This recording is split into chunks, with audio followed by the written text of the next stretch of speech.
Hi, welcome to another exciting edition of Scarlet Betch. I'm Jason. And I'm Anthony. Oh, I was gonna say, welcome to another exciting edition of Scarlet Betch. I'm Ira Glass because Hi. I was wearing these. I got my new glasses, and somebody told me I looked like Ira Glass.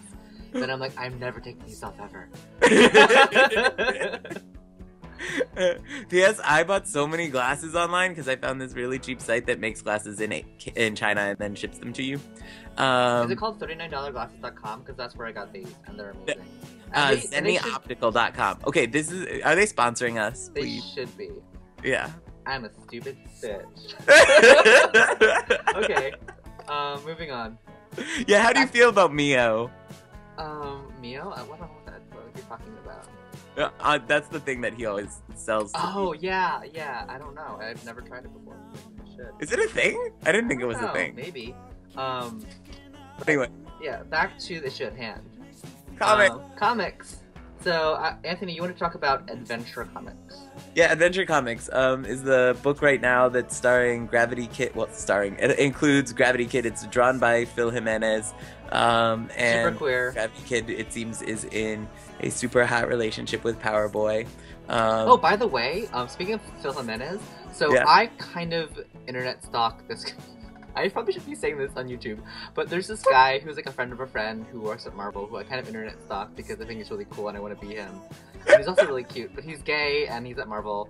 And like I was like flipping through his Facebook pictures, and I'm like, evidently all the gay people at Marvel and DC hang out together. Cause like I was looking at their pictures and like, oh my god, Phil Jimenez and like Anton Kawasaki, whatever, and like all the queer people are hanging out in New York City together. I'm like, can I be invited to these parties? Because I want to be at these parties because I want to hang out with you people. But that's definitely. Definitely. That's all I wanted to say. But yeah. So Daniel Ketchum, if you're watching this, if you're stalking me, that's awesome. Invite me to these parties. Please. So sorry, Adventure Comics, Phil Jimenez. Yes. Oh yeah, totally hot. It's cool. It's a nice middle chapter. We get more Chemical Kid backstory, which is fine. I think you and I discussed and decided that Chemical Kid is based off of Asher Roth with his collar popped all the way up to his forehead. It's just Lady Gaga gone wrong. She got so wrong. In the 31st century. At the same time, I think it's really cool to have an Asian character that has that personality as opposed to something really stereotypical. It's true. Yeah. I'm less excited that his power involves chemistry. Come on, and the rest of the DC characters whose powers are like that are white frat kids and black book nerds. So I'm a good company. I'm a blast you with valence electrons. Okay, but okay. So moving on. Yeah. I just wanted to give a big shout down to Birds of Prey, and hush all of you comic book reading feminist Gail Simone supporters, because I have given Gail Simone a chance. I was patient. I bought the books, and I am not inspired by this story arc whatsoever right now. And also, shame on DC for putting like such a terrible artist. It's so painful. Like, it's like, I mean, like, I'm not saying that I'm the best artist in the world, but like, I could do a better job than this bullshit right here. It's just, it's like there's so much technically wrong with it. Like, it looks very, very amateur, and it's not something that you would expect to see on Birds of Prey. Granted, Birds of Prey is not their best-selling book. Well, and I have to say, Gail Simone, we're putting you on notice. Yeah. You tweet so well. It's hilarious. It's great. Love that Twitter. Get off Twitter and write your books. Okay? Yeah, and find a decent artist, because like I literally can't read these books because the perspective's off. Like, it looks like some like art student went through and went crazy in like in a vector program and is having fun, and your colorist is shit too. Okay, done. Moving on. Moving on. What's next? Speaking of, I'm just mad right now. I don't know.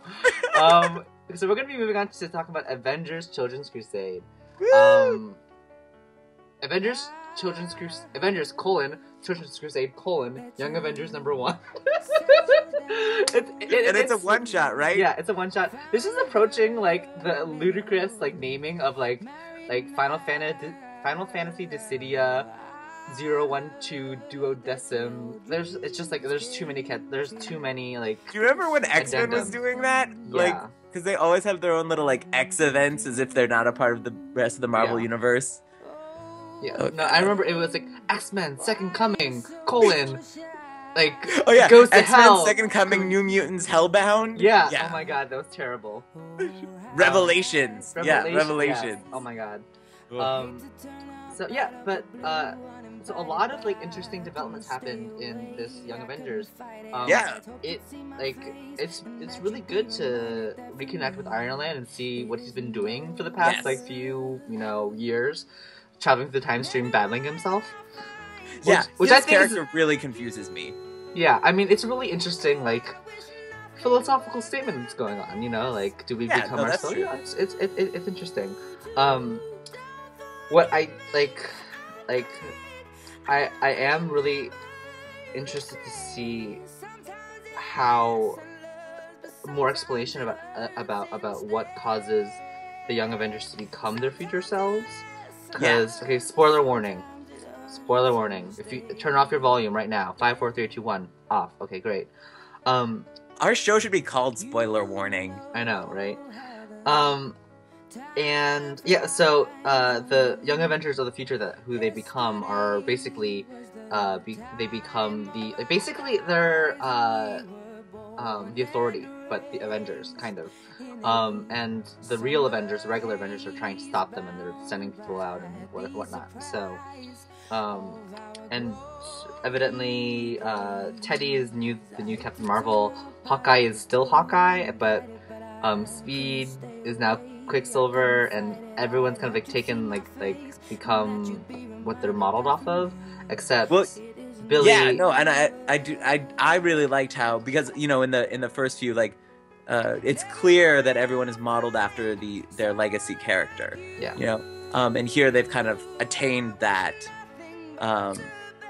They've realized that potential, and they are like running very parallel to that, and like Vision has changed into that version of Vision that was back in the 80s where he was all white and but my problem with it is it felt really dated. Like I was looking at Hawkeye's costume and like that costume looks horrible. I mean, like it looked great in the 1970s, but like now it just like, why are you wearing scale armor? That doesn't make any sense. Well, but I do feel like that was the thing that they'd gone and evolved to this place, and it didn't necessarily have to be a good place, because I think we're all rooting for this reality not to come about. Mm-hmm. And I think that how in X-Men they'll do these little blurbs that like this is their power and this is one sentence of characterization for them. I feel like going back to these old costumes that are clearly references to a prior era are a way of quickly establishing people's roles in this future version of the Young Avengers. But the things that I did like about this book is that I'm glad they got Heinberg to write the one shot and not some other random writer to kind of definitely put his or her stamp on their past. But I also really liked seeing kind of like the Young Avengers before they were Young Avengers. That was really cool.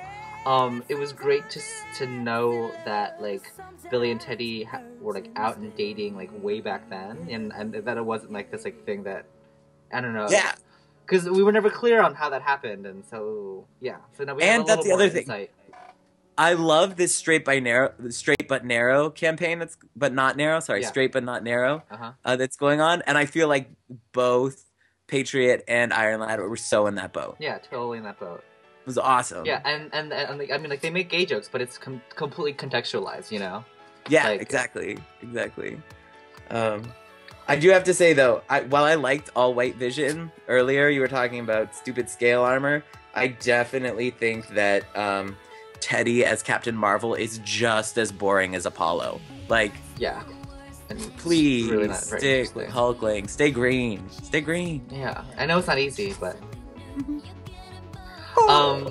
Yeah. Also, I never really took stock in like in Doctor Strange's costume, but it's a fucking weird costume. It's like, weird as balls. Like, why does he have leopard gloves? Like, yeah, exactly. That's some, like Liberace okay, bullshit.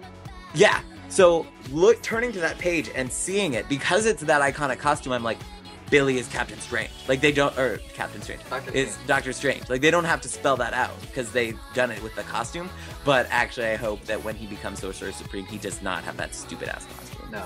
I mean, like Doctor Voodoo had like rocked, you know, the Eye of Agamotto in this totally Jamaican way, and it was perfect. So, so when you have a astral battle with Sister Grimm / Nico Minoru for the title of Sorcerer Supreme, and you eventually win, please hire a better stylist. That's all I have to say.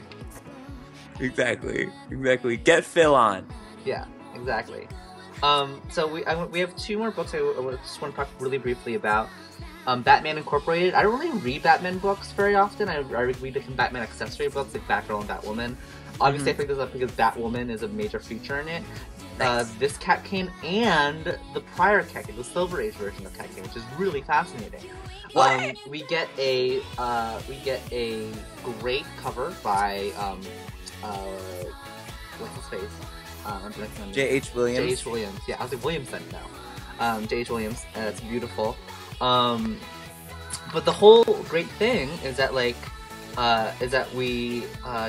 get the current Cat Cane pursuing this villain through a carnival that used to be owned by the former Cat Cane, and it really, I've never really read the Silver Age Batwoman stuff, which are her appearances in the Batman stuff.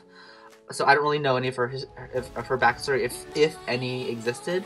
But this does a really good job of presenting her origins in a really interesting way, and it's totally like I was afraid. It's hard to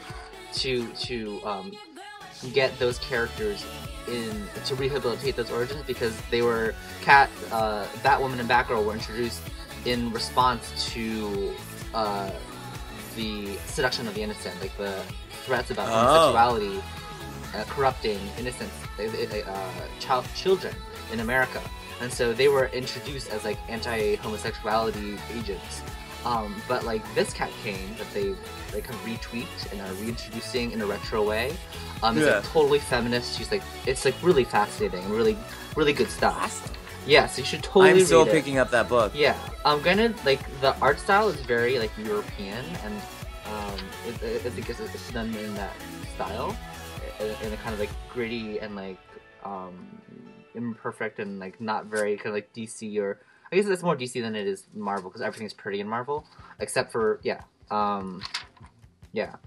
a fault. Well, I would say I generally feel that Marvel is full of very pretty, clean costumes that are worn by effed up characters. Mm-hmm.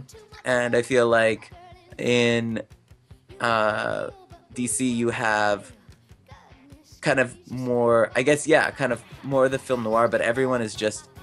I often find it hard to get interested in the DC characters because they're so... Maybe because they're so... I feel like they're so disconnected, whereas I feel like Marvel characters are used more in a group setting. Okay, so really quickly... I'll have to think about it. Did you want to talk about Knight and Squire? Yeah, I definitely did because it was awesome.